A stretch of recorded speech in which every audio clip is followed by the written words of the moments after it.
होश में हमारे शब्दों को ध्यान से सुनना।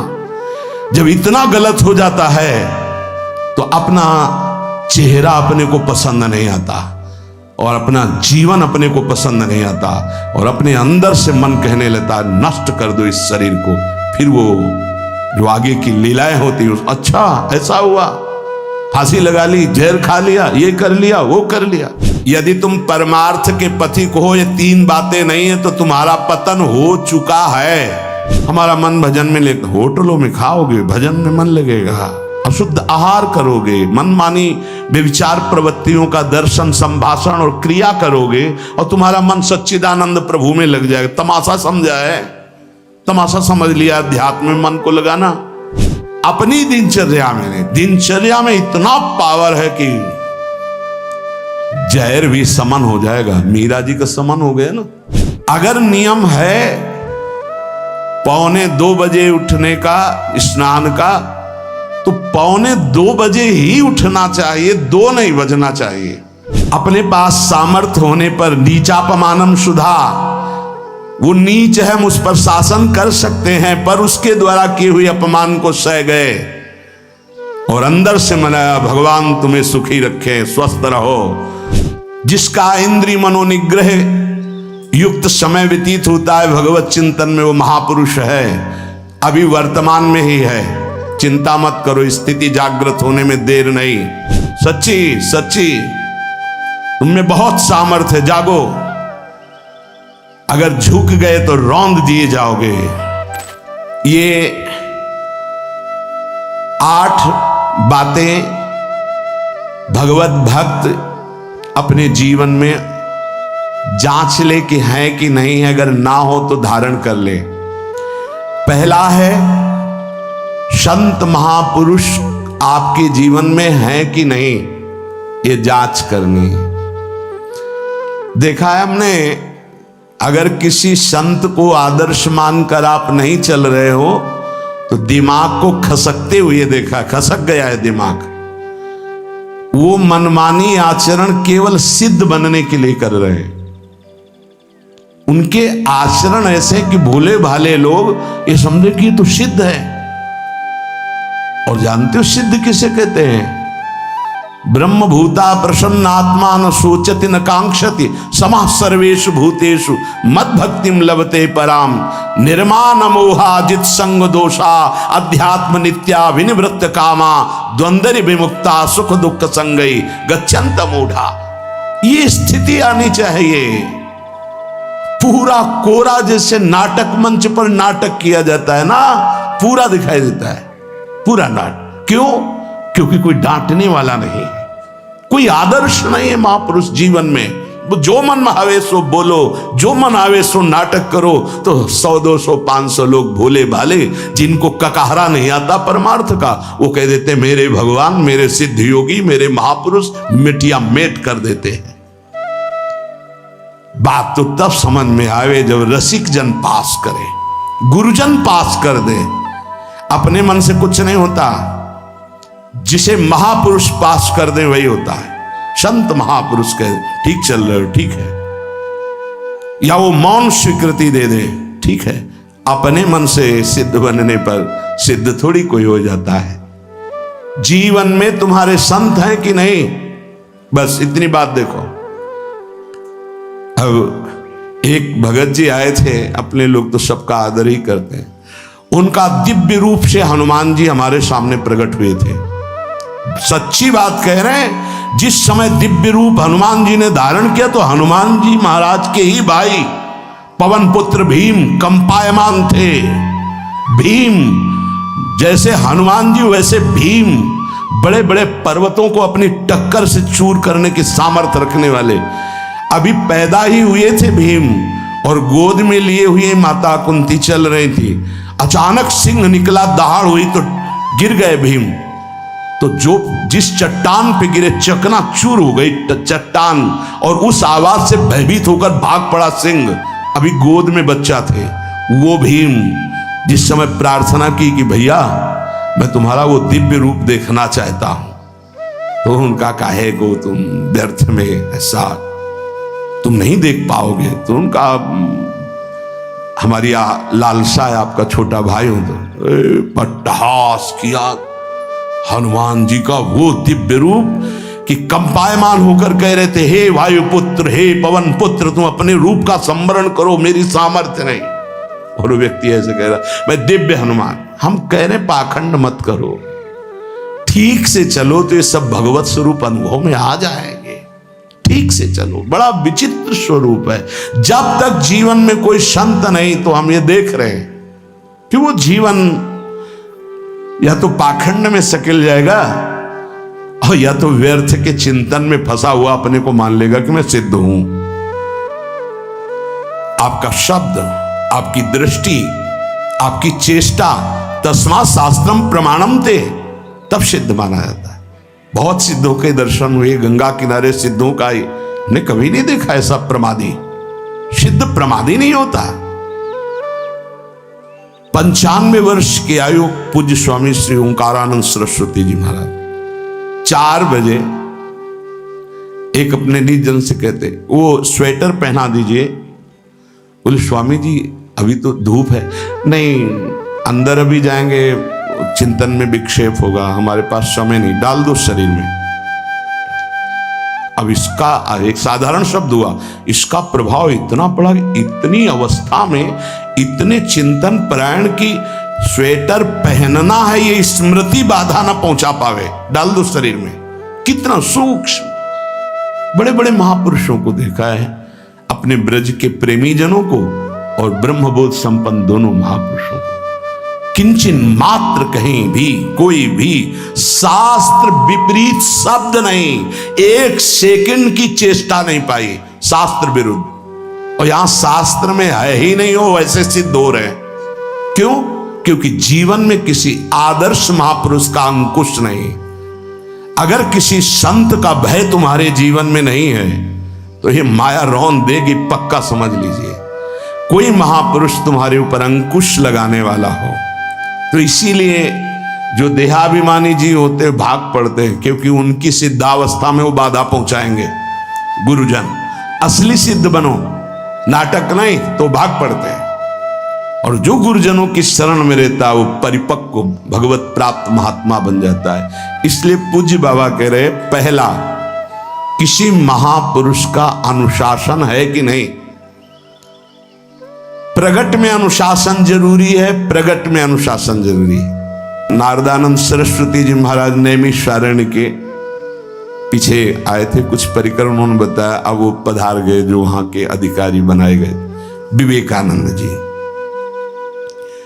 नए वस्त्र धारण करके आगे, सदवई में मना है। यदि ऊपर का नया वस्त्र हो तो नीचे का पुराना और मलिन होना चाहिए। अगर नीचे का तो फिर ऊपर का पुराना मलिन, मैच नया, क्रीच एकदम, ये सब साधुता के कुछ नियम होते हैं, साधुता की एक मर्यादा होती है। तो वो दोनों नए पहन करके आ गए, भूल हो गई उनसे, देखा शिष्य। और नैष्ठिक ब्रह्मचर्य में सफेद कपड़े पहनाए जाते तो और वो खिले हुए ऐसे बांधे ऐसे सब। उनकी दृष्टि गई, लाख लाख जहां बैठकर सत्संग सुनते हैं स्वामी श्री नारदानंद सरस्वती जी, बड़े ही महापुरुष थे, अपार भीड़। और सत्संग के बाद 1 घंटा सबको एकांत चिंतन करो। क्या वहां ब्रह्म ज्ञान का सत्संग होता था। प्रातःकालीन बेला पे जैसे अपने यहाँ सत्संग होता है, वहां थोड़ा विलंब होता था, 5:30 बजे। जो निज जन्म का वो योग वासिष्ठ से कैसे तुम्हें बताएं, जब उस सभा में बस यही लगता कितनी जल्दी देह राख छूटे और अपने स्वरूप में महापुरुषों का वचन का प्रकाश होता है। एक सत्संग होता था सामूहिक सब लोगों का, एक होता था पर्सनल, जो दिव्य साधक हैं केवल वही बैठ सकते हैं, अन्य नहीं। ऐसे पूज्य बाबा के यहाँ भी एक होता था पर्सनल ज्ञान का और एक होता था सामूहिक प्रवचन। तो उस समय सामूहिक सत्संग चल रहा था, काफी सब समाज लाखों की थी, देखा दूर से। एक शिष्य से कहा गौशाला में जाओ, गोबर को गीला कर दो। उनसे कहा विवेकानंद गोबर की छवियां भर करके यहां खड़े हो सत्संग के पास। वहां नन नच हो नहीं सकता। और गीला गोबर तो जो 2 घंटा सत्संग हुआ पूरा टप टप ऐसे कपड़ों में पूरी हालत बिगड़ गई। क्या था ये? संत शासन। अब दोबारा वो गलती नहीं होगी, समझाने की जरूरत नहीं, अब समझ गए कि हमसे गलती क्या हुई। संत शासन नहीं है तो ये मन बहुत विचित्र है, बहुत विचित्र है। इसीलिए पहला जो भी परमार्थ का पति को, चाहे ज्ञान मार्ग का, योग मार्ग का, किसी योग मार्ग की लौकिक ऊंचाई पर पहुंचे हुए कि गुरुदेव आए और उन्होंने कहा कि किसी कारण से शिष्य बढ़ जाए और अपने गुरुदेव की अवहेलना करे तो उसकी गति क्या होगी? दुर्गति। दुर्गति, दुर्गति के सिवा उसके आगे कोई शब्द नहीं है। गुरु को पीड़ा है और शिष्य परम पद में पहुंच जाएगा? नहीं नहीं, ऐसा नहीं हो सकता। अनुशासन अत्यंत आवश्यक है। किसी भी वैभव या लोक व्यवहार या लोक मान्यता बढ़ जाने पर अपने गुरु का अपमान, गुरु की अवहेलना, तो उसकी दुर्गति पक्की। देखो, ये मन है, ये इंद्रियां हैं, ये अहम है, ये केवल गुरुदेव से ही वश में आता है, दूसरी जगह नहीं आता। क्यों? क्योंकि दूसरी जगह उत्तर देने का अवसर है। दूसरी जगह हम नहीं मानते तुम्हारी बात, लेकिन वहां ना उत्तर है और ना नहीं मानते, केवल वहां मिटना ही मिटना है। अगर ऐसा उपासक है तो निश्चित परम पद का अधिकार। केवल मिटना कोई उपाय नहीं है, अहंकार के पोषण का कोई उपाय, केवल मिटाना है। रो लो, चिल्ला लो, जो तुम्हें करना है कर लो, आना तुम्हें इसी मार्ग में पड़ेगा, दूसरा कोई रास्ता नहीं। बलिहारी घेर करके नष्ट कर देते हैं हमारे मन की मनमानी को, हमारे अहंकार को।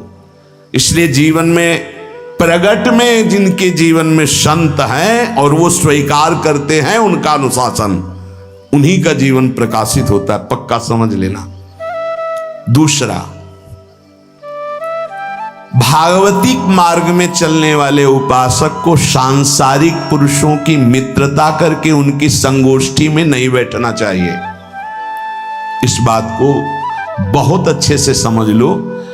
सांसारिक पुरुषों की जो वृत्तियां होती हैं उनमें बड़ा आकर्षण होता है भोगों का, प्रपंच का। जो साधक भ्रमणशील हैं, अगर वो गृहस्थों के यहां जाकर उनकी सैयाओं पर सोते हैं तो उनकी दुर्दशा क्या होती है चित्त की, वो खुद अनुभव करके देख ले। आज तो शास्त्रीय पद्धति को समझा ही नहीं जा रहा। जब बड़े बड़े सुभट गंगा किनारे त्याग, वैराग्य, ज्ञान के मिले ना, तो आगे का रास्ता खुलता चला गया। सांसारिक पुरुषों के समुदाय में बैठना था। वो तुम्हें भगवान कहेंगे, ईश्वर कहेंगे, अवतार कहेंगे, उनको कुछ ज्ञान नहीं। आप मान बैठेंगे अपने को भगवान, अपने को ईश्वर, अपने को अवतार मानेंगे, तो आप जो अवतार है ना, ईश्वर है ना, भगवान है, उनसे विमुख हो जाएंगे। यहां जो भी अवतरित हुए हैं भगवत पार्षद, वो सदैव दैन्य ही रहे हैं। आप देख लीजिए, उच्च कोटि के महापुरुष चाहे जितनी ऊंचाई पर चढ़े हों, सदैव भगवान की ही स्थापना की है। भगवान के नाम की, रूप की, लीला की, धाम की, भगवत महिमा की स्थापना की है, अपनी नहीं, अपने पार्थिव शरीर की नहीं। ध्यान रखना, जितने महापुरुष प्रकट हुए भगवान की स्थापना की। अगर हम संसारिक पुरुषों का संग करेंगे तो कई तरह से हानि हो जाएगी। सत्संग हो रहा है, बस इतने जो चाहो बैठ जाओ।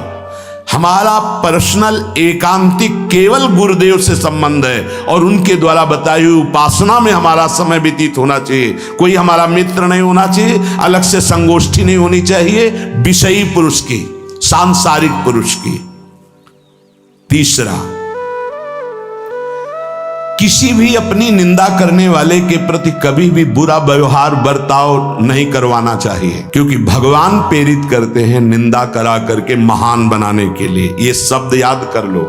जब तुम्हारी निंदा होने लगे, प्रतिकूलता होने लगे, विपत्ति आने लगे, संकट सताने लगे, तो जान लेना कि तुम्हारी अध्यात्म की भूमिका उठने वाली है, पक्का।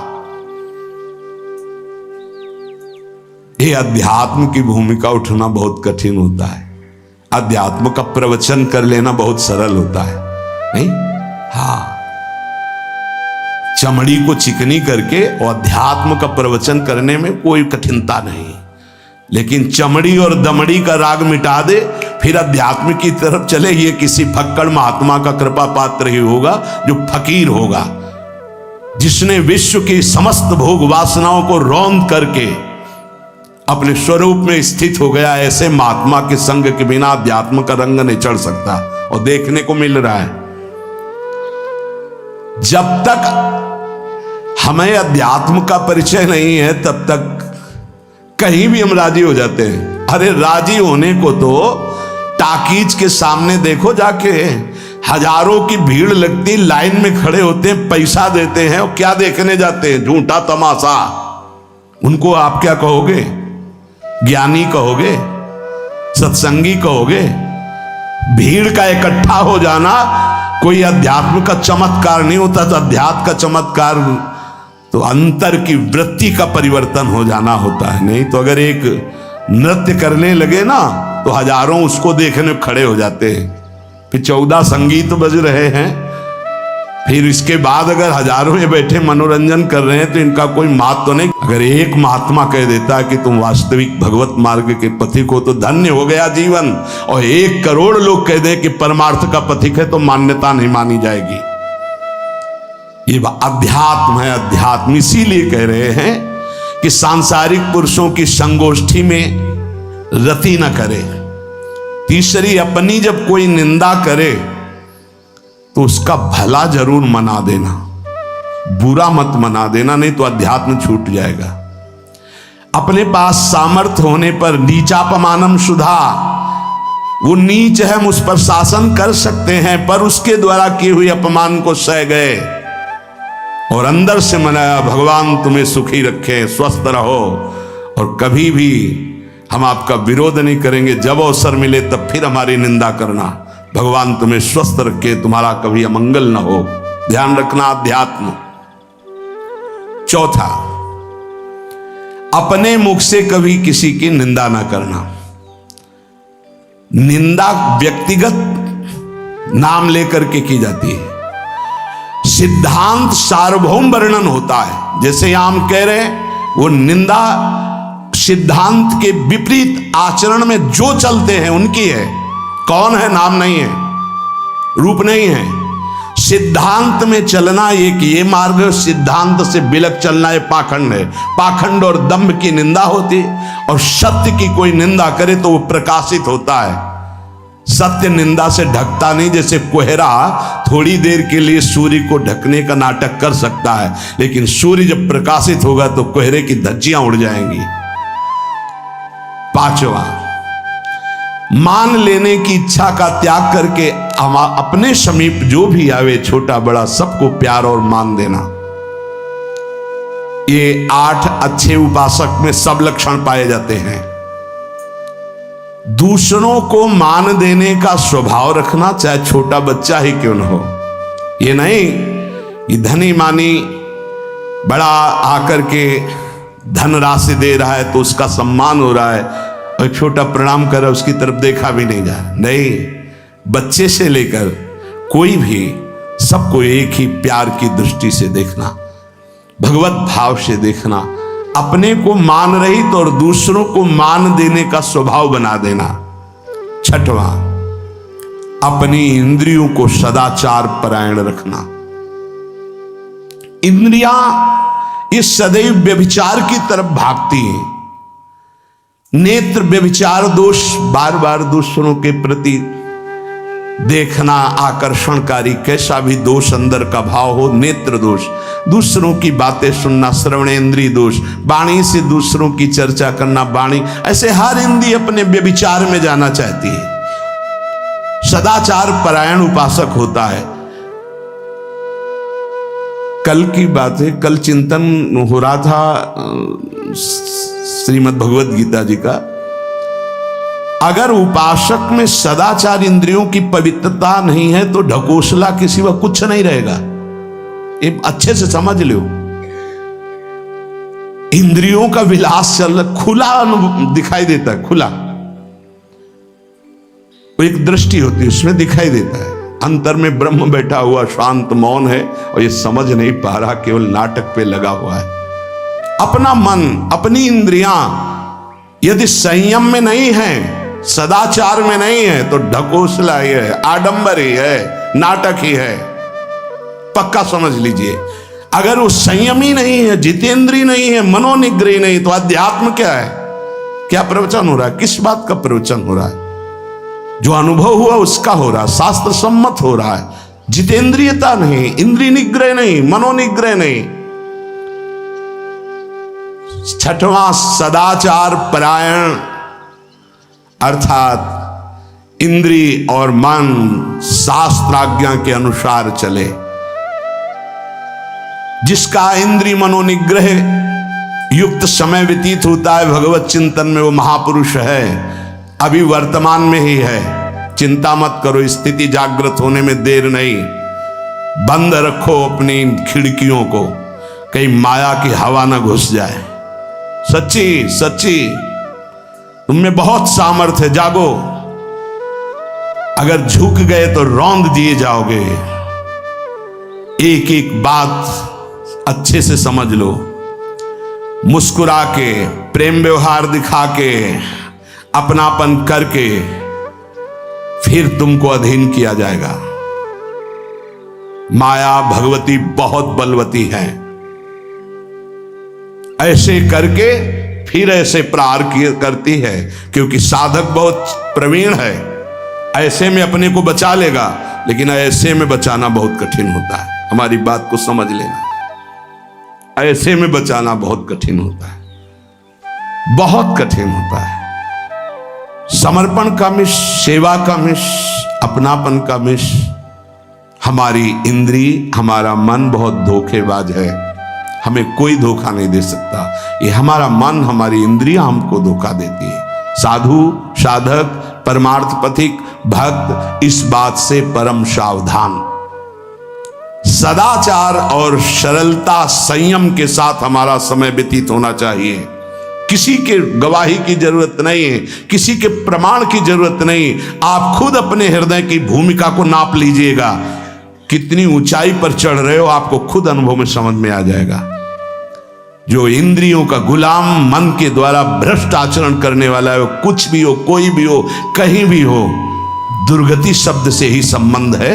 जीते जी दुर्गति, फिर फांसी ऐसी लगे तेषम दुख न हो। सच्ची मानना, जब गलत हो जाता है आचरण, तो अपना मन अपने को कहता है नष्ट कर दो, ये जीवन किस काम का। होश में हमारे शब्दों को ध्यान से सुनना। जब इतना गलत हो जाता है तो अपना चेहरा अपने को पसंद नहीं आता, और अपना जीवन अपने को पसंद नहीं आता, और अपने अंदर से मन कहने लगता है नष्ट कर दो इस शरीर को। फिर वो जो आगे की लीलाएं होती, अच्छा ऐसा हुआ, फांसी लगा ली, जहर खा लिया, ये कर लिया, वो कर लिया। वो इन्हीं इंद्रिय और मन की फिसलन को नहीं सह पाया। अच्छा, किसी महापुरुष का शासन नहीं था, नहीं, उस चूक में भी बचत हो जाती है। एक बहुत बड़े महापुरुष के समीप रहने वाले से चूक हो गई, तो उन्होंने अपने आसन के पास आसन लगवाया। सब साधुकों ने कहा कि बहुत बदनामी होगी, क्योंकि आपका नाम आगे है और वो आपके आश्रित है, ऐसा है किसी महापुरुष के। उन्होंने कहा तुम क्या समझते हो, भाया है, चूक हो गई, अब इसको कभी चूक नहीं होगी ऐसा बना देंगे, कभी त्रुटि नहीं होगी, इसको ऐसा बना देंगे। और वो फिर ब्रह्मावर्त बिठूर में रहे, और बहुत अच्छे महात्मा हैं, अब भी हैं। अगर संत का शासन है और आपसे चूक भी हो जाती है तो ऐसा बना देंगे कि दोबारा चूक नहीं होगी। पर इंद्रिय और मन को छूट देकर मनमानी आचरण करने वाला कभी साधक नहीं हो सकता, पक्का। और आप सच्ची मानना, आपकी एक बार इंद्रिय मन छूट हो गई तो जिंदगी भर दबे रहोगे, दहाड़ने लायक नहीं रहोगे। माया तुम्हारे को सदैव कोसती रहेगी, तुम्हारा हृदय जलता रहेगा। ऐसा कैसे हो गया, ऐसा कैसे हो गया। जब ऊंचाई की तरफ सोचोगे तो सामने वो, अगर प्रायश्चित करके मिटा दिया है तो बात है, नहीं तो कर्म सामने आ जाएगा। लगेगा नहीं हम इस ऊंचाई लायक नहीं है, नहीं हम इस ऊंचाई लायक। आपसे प्रार्थना कर रहे, अगर चूक हो गई हो तो उसको मिटा दो, नहीं आगे बढ़ने में बाधा पहुंचा देगा। अपने गुरुजनों से सलाह करके उसका प्रायश्चित कर लेना चाहिए। अगर गुरुजन कर दे जाओ कुछ नहीं तो कुछ नहीं, खत्म खेल, वो निपटा देंगे, वो करुणामय है, उनमें बड़ी सामर्थ्य है। पर छठवां सूत्र, सदाचार, संयम, जितेंद्रियता, मनोनिग्रह साधक में होना ही चाहिए। जो साधक एकांत में मनोरंजन करके अपने जीवन को नष्ट कर रहे हैं, अच्छा होता गृहस्थ धर्म में रहते, बाल बच्चे पैदा करके मेहनत करके धर्म पूर्वक कमाते और समाज की सेवा करते। यदि अखंड ब्रह्मचारी वैराग्य मार्ग के पथिक हो तो चूक ना होने पावे प्रार्थना करते हैं। इंद्रियों को शिथिल ना होने देना, मन को शिथिल मत होने देना, नहीं तो ऐसा बंधन ये बांध देते हैं कि बड़े बड़ों को सर झुकाकर चलना पड़ता है, रौंद देती है माया। ध्यान रखना, सर उठाने लायक नहीं रह जाता।